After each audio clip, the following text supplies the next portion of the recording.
जय गुरुदेव, जय गायत्री माता। प्रज्ञा पुराण भाग 2 चल रही है। इसके पहले वाले भाग सुनाए जा चुके हैं। अब इसमें आगे गुरुदेव जी ने क्या लिखा है आप उसको ध्यान से सुनिए। वाल्टेयर महान। उन दिनों समूचे क्षेत्र में अनैतिकता और दुष्प्रवृत्तियों की भरमार थी। जिधर नजर उठाकर देखा जाए उधर ही अनाचारों का बोलबाला दिखता था।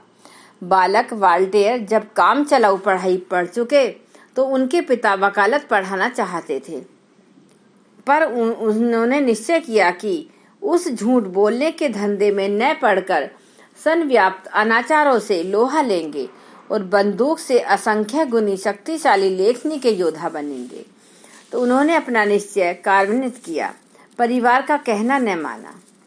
वाल्टेयर ने 100 अति महत्वपूर्ण लेख और 300 के करीब शोध निबंध विभिन्न विषयों पर लिखे। जनता में विद्रोह की भावना उमड़ पड़ी और उनके साहित्य का भरपूर स्वागत हुआ, किंतु शासन को निहित स्वार्थों को वे सहन न हुए। जेल देश निकाला, आक्रमण बर्बादी आदि से उन्हें हताश करने का प्रयत्न किया गया, पर वे झुके नहीं।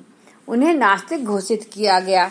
जब वे मरे तो कोई पादरी संस्कार कराने न आया।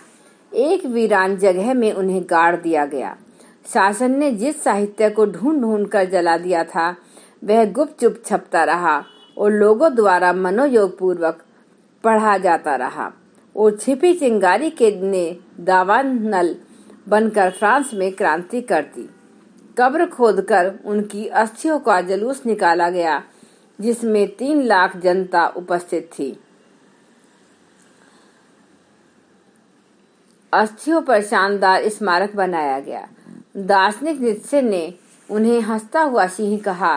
वेले ने कहा वे युग के सड़े शरीर की चिकित्सा करने आए थे।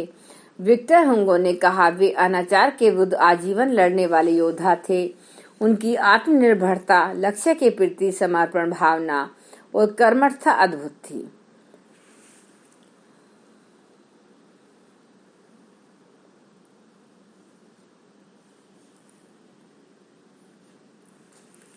यशोधर्मा दूसरा चंद्रगुप्त।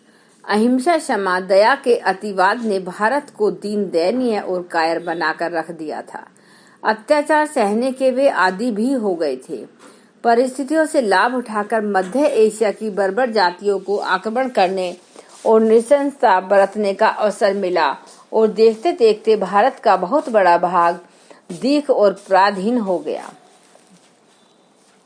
चाणक्य ने इस अतिवादी दर्शन को डटकर विरोध किया और चंद्रगुप्त, समुद्रगुप्त जैसे अनीति से लड़ने वाले योद्धा तैयार किए।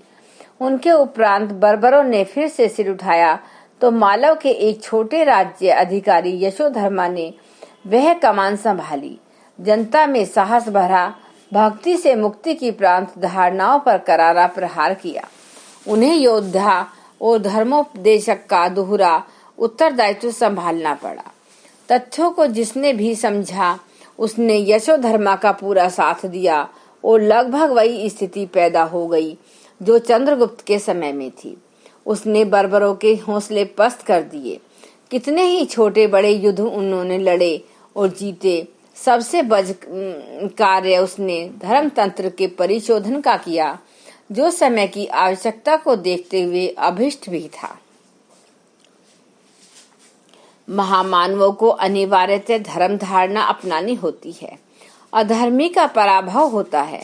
उसका विपुल वैभव और पराक्रम भी उसकी रक्षा में देर तक नहीं टिकता।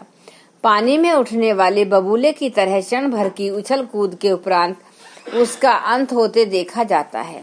अधर्मी क्षण भर ईंधन की तरह जलते उबलते दिखते हैं, पर उनके राख बनकर समाप्त होने में भी विलंब नहीं लगता।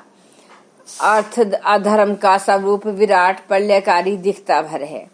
दीपक की लो बुझने के पूर्व तेजी से लपक उठती है, पर अनंततः बुझकर धुआं ही परिणति बनकर रह जाता है।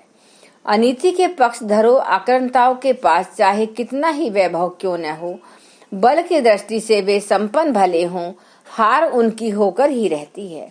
यह एक अकाट्य शाश्वत सिद्धांत है एवं इसमें किसी को संशय नहीं होना चाहिए विभिन्न अवतारों के प्राकट्य के समय अनीति हमेशा चरम सीमा पर रही है, परंतु छोटे छोटे साधनों एवं पुरुषार्थ की दृष्टि से नगण्य से व्यक्तियों को अपना सहायक बनाकर उन्होंने अधर्म की त्रासदी को मिटाया एवं धर्म की स्थापना की।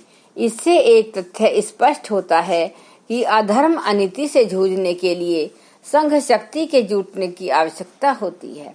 वह नष्ट तो होगी ही, उसे झुकना पड़ेगा ही, पर तब ही जब जन जन की मनयू जागे, उनमें चेतना उमगे। पराक्रमी चाणक्य। गुप्त काल में मगध में जन्मे चाणक्य बड़े मात्र भगत और विद्यापरायण थे। एक दिन उनकी माता रो रही थी। माता से कारण पूछा तो उसने कहा, तेरे अगले दांत राजा होने के लक्षण हैं। तू बड़ा होने पर राजा बनेगा तो तुझे भूल जाएगा। चाणक्य हंसते हुए बाहर गए और दोनों दांत तोड़ कर ले आए और बोले, अब ये लक्षण मिट गए। अब मैं तेरी सेवा में ही रहूंगा। तू आज्ञा देगी तो आगे चलकर राष्ट्र देवता की साधना करूंगा। बड़े होने पर चाणक्य पैदल चलकर तक्षशिला गए और वहां 24 वर्ष पढ़े। अध्यापकों की सेवा करने में इतना रस लेते थे कि उनके प्राण प्रिय बन गए। सभी ने उन्हें मन से पढ़ाया और उनके विषय में पारंगत हो गए। लौटकर मगध आए तो उन्होंने एक पाठशाला चलाई और अनेक विद्यार्थी अपने सहयोगी बनाए। उन दिनों मगध का राजा नंद दमन और अत्याचारों पर तुला था और यूनानी भी देश पर बार बार आक्रमण करते थे। चाणक्य ने एक प्रतिभावान युवक चंद्रगुप्त को आगे किया और उसे साथ लेकर दक्षिण तथा पंजाब का दौरा किया। सहायता के लिए सेना इकट्ठी की और सभी आक्रमणकारियों को सदा के लिए विमुख कर दिया। वापस लौटे तो नंद से भी गद्दी छीन ली। चाणक्य ने चंद्रगुप्त का चक्रवर्ती राजा की तरह अभिषेक किया और स्वयं धर्म प्रचार तथा विद्या विस्तार में लग गए। आजीवन वेद अधर्म अनीति से मोर्चा लेते रहे। धन्यवाद। एक बार गायत्री मंत्र हमारे साथ साथ। ओम भूर्भुवः स्वः तत्सवितुर्वरेण्यं भर्गो देवस्य धीमहि धियो यो न प्रचोदयात्। जय गुरुदेव, जय माता।